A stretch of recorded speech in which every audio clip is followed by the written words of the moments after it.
श्री गणेशा करायचा तर गणपतीच्या मंदिरापासूनच करूयात. पुण्यामध्येच सोमवार पेठेमध्ये असलेलं त्रिशुंड गणपती मंदिर. बर.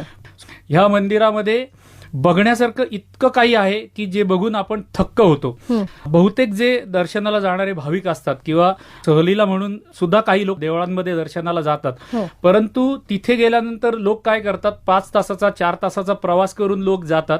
ते प्रत्यक्ष मंदिरामध्ये फक्त 10 मिनिटं किंवा 5 मिनिटं दर्शन घेतात, छान मंदिरे म्हणतात आणि निघून जातात. पण आपली अशी अनेक मंदिरं आहेत की ज्या मंदिरांना बांधायला 50 वर्ष, 100 वर्ष, 150 वर्ष, 3-3, 4-4 पिढ्यांनी मिळून बांधलेली आपली मंदिरं आहेत.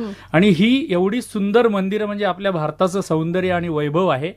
हे मंदिर बघावं कसं याचा एक नवा दृष्टिकोन आपल्याला या सगळ्या उपक्रमामधून मिळतो. तर आता आपण बोलत होतो त्रिशुंड गणपती या मंदिराविषयी.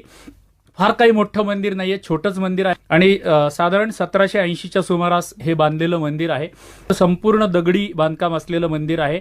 खाली तळघर आहे आणि त्या तळघरामध्ये गोसावी महाराज म्हणून आहेत, त्यांची समाधी आहे. ती समाधी फक्त वर्षातनं एक दिवशी गुरुपौर्णिमेलाच फक्त उघडली जाते. इतर दिवशी जर तुम्ही तिथे गेलात तर तुम्हाला दर्शन तिथं खाली जाऊन घेता येणार नाही. पण वरचं जे मंदिर आहे, मंदिराच्या दर्शनी भागावरती आपल्याला खूप सारं नक्षीकाम बघायला मिळतं. अनेक प्रकारची व्यालशिल्प आपल्याला इथे बघायला मिळतात. इथे श्वान व्याल नावाचं शिल्प आपल्याला बघायला मिळतं, जे फारसं कधी अन्य मंदिरांमध्ये बघायला मिळत नाही.